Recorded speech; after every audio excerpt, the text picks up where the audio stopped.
आप बताइए 67 बच्चों को 720 अंक मिल गए टॉप कर गए एक साथ, क्या ये संभव है?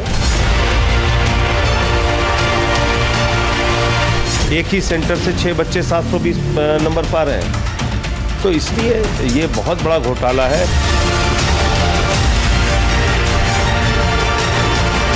Entire examinations credibility had been questioned. The NEET examination is the latest thing. This NEET examination is the latest thing. He himself is admitting some gadbadi ho gaya.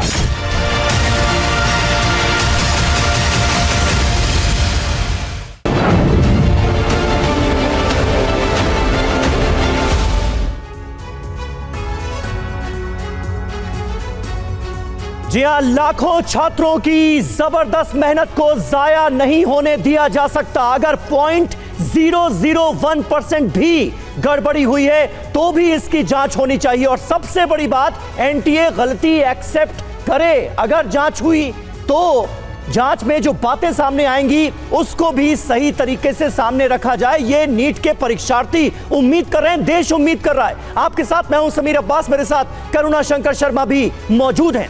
देश में जिस परीक्षा के बाद छात्र डॉक्टर बनते हैं वो परीक्षा यानी नीट एग्जाम सवालों के घेरे में है। नीट परीक्षा करवाने वाली एजेंसी एनटीए को कटघरे में खड़ा किया जा रहा है। यह जंग सुप्रीम कोर्ट से लेकर सड़कों तक लड़ी जा रही है। छात्रों का भविष्य अधर में, लेकिन इन सब के बीच आज हम नीट पेपर लीक मामले में 7 बड़े खुलासे करने वाले हैं जिन्हें सुनकर आप दंग रह जाएंगे, हैरान रह जाएंगे। बिल्कुल, हम आपको बताएंगे कि नीट पेपर लीक का बिहार कनेक्शन आखिर क्या है, कैसे पटना के गेस्ट हाउस में बैठकर छात्रों को प्रश्न पत्र के उत्तर याद करवाए गए, और साथ ही किस ताकतवर शख्स की सिफारिश पर सॉल्वर गैंग को सरकारी गेस्ट हाउस दिया गया। सॉल्वर गैंग का मास्टरमाइंड कौन है, परत दर परत सारी गड़बड़ी का आज हम पर्दाफाश करने वाले हैं। जी हां, बड़ा सवाल यही है कि आखिर जिस मंत्री जी का जिक्र हो रहा है वो कौन है। आज इस स्पेशल शो में हम नीट पेपर लीक में 7 खुलासे करने जा रहे हैं। वो 7 खुलासे क्या हैं आपको बताते हैं। टीवी9 भारतवर्ष लगातार इस मामले से जुड़े बड़े खुलासे कर रहा है। पहला, सॉल्वर गैंग के लिए मंत्री ने लिखा था लेटर। वो मंत्री जी आखिर कौन है जिनका इन्वॉल्वमेंट सामने आ रहा है। पटना NHAI गेस्ट हाउस में कुछ छात्र ठहराए गए, सॉल्वर गैंग यहां पर ठहरा, ऐसी जानकारी मिल रही है। पेपर लीक में सॉल्वर गैंग की बड़ी भूमिका है, यह भी हम सब जानते हैं। बिल्कुल, और देखिए मास्टरमाइंड संजीव मुखिया की भूमिका क्या है यह भी हम आपको बताएंगे, यह भी आपके सामने रखेंगे। और इसके अलावा किंग पेन सिकंदर यादविंदु की बात की जाए तो उससे क्या कनेक्शन है, जो इस पूरे मामले का मुख्य आरोपी बताया जा रहा है। NHAI गेस्ट हाउस में छात्रों को किसने रुकवाया, यह एक बहुत बड़ा सवाल है। जी हां, 7वां बड़ा खुलासा, पेपर लीक में 40 लाख रुपए की डील हुई। सॉल्वर गैंग रुकता है, बच्चों को ठहराया जाता है, कहां? सरकारी गेस्ट हाउस में। रात भर पेपर के सवाल उन्हें दिए जाते हैं, जवाब रटवाया जाता है। ऐसे होती है क्या परीक्षा? ये एक बड़ा सवाल है करुणा। बिल्कुल समीर, और देखिए एक बड़ी खबर हम बता दें दर्शकों को, नीट पेपर लीक मामले में टीवी9 पर यह बहुत बड़ा खुलासा। सॉल्वर गैंग के लिए मंत्री ने लिखा था लेटर। सॉल्वर गैंग के सरगना सिकंदर की मंत्री तक पहुंच की बात सामने आ रही है। गेस्ट हाउस दिलाने के लिए मंत्री ने लिखा था यह लेटर, जो आपको हम दिखा रहे हैं। NHAI के कच्चे रजिस्टर में मंत्री जी लिखा गया है। जहां पर रूम अलॉट किया गया है वहां पर बकायदा नाम के साथ आप देख पा रहे हैं, अंडर ब्रैकेट मंत्री जी लिखा गया है। तो आखिर ये मंत्री जी कौन है, कौन से ये शख्स हैं, ये एक बड़ा सवाल है। क्या वाकई में ये कोई मंत्री या फिर कौन है जहां पर मंत्री जी लिखा हुआ है, ये बड़ा खुलासा आपके सामने करने वाले।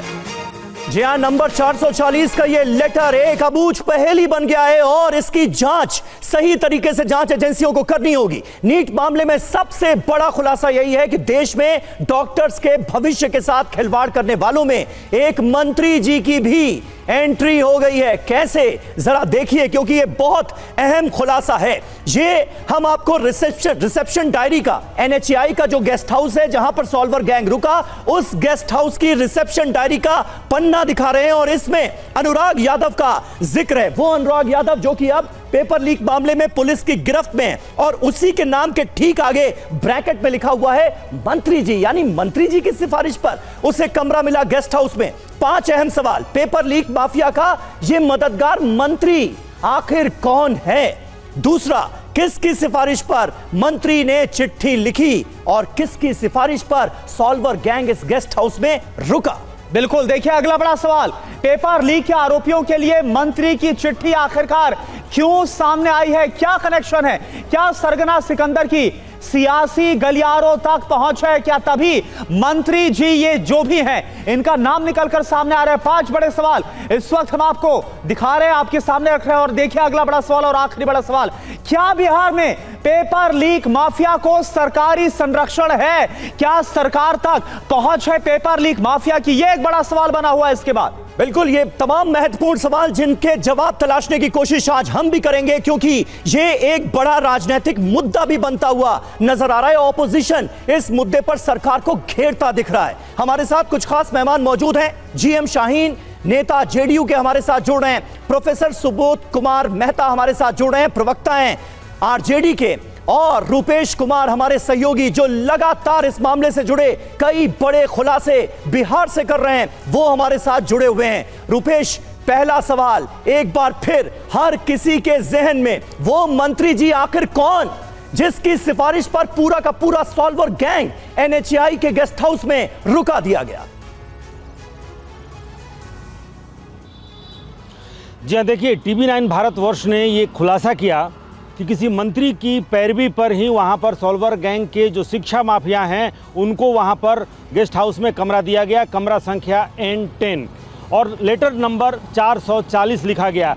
अब उस 440 लेटर में सारे राज छुपे हुए हैं, और उस राज को छुपाने की कोशिश में भी ना सिर्फ NHAI का गेस्ट हाउस बल्कि ऊपर से आदेश आया है। आप देखिए, जब मैं वहाँ गया था किस तरीके से एक्सपोज होने के बाद मेरे हाथ से वो रजिस्टर छीना गया, लेकिन अब NHAI के गेस्ट हाउस में पहुँचना भी प्रतिबंधित कर दिया गया है। आखिर किसके आदेश से ये प्रतिबंध लगाया गया है? 440 लेटर को छुपाने की कोशिश की जा रही है। 440 लेटर अगर सामने आ जाए तो ये पता चलेगा कि किस मंत्री ने वो पत्र लिखा और किन परिस्थितियों में लिखा। ये मंत्री का नाम चाहे जो हो, लेकिन ये मंत्री जी वो हैं जिन्होंने शिक्षा माफियाओं को संरक्षण दिया है। क्योंकि बिहार में अब तक आप देखिए तो चपरासी से लेकर के, सिपाही से लेकर के, और सर्वोच्च परीक्षा जो BPSC की परीक्षा होती है, BPSC की परीक्षा हुई और परीक्षा को रद्द कर देना पड़ा क्योंकि पेपर लीक हुआ था। इतने बड़े पैमाने पर ये जो नेक्सस है, ये बगैर सत्ता के संरक्षण के, ये बगैर किसी बड़े रसूखदार लोगों के संरक्षण के ये संभव नहीं है। क्योंकि साल दर साल परीक्षाएं हो रही हैं, पेपर लीक हो रहा है, तमाम चीज़ें हो रही हैं। ऐसे में संरक्षण बड़ों का हासिल है, बड़ों का हासिल है। ये खुलासा अब जाकर पहली बार हुआ है कि मंत्री जी तक का संरक्षण प्राप्त है।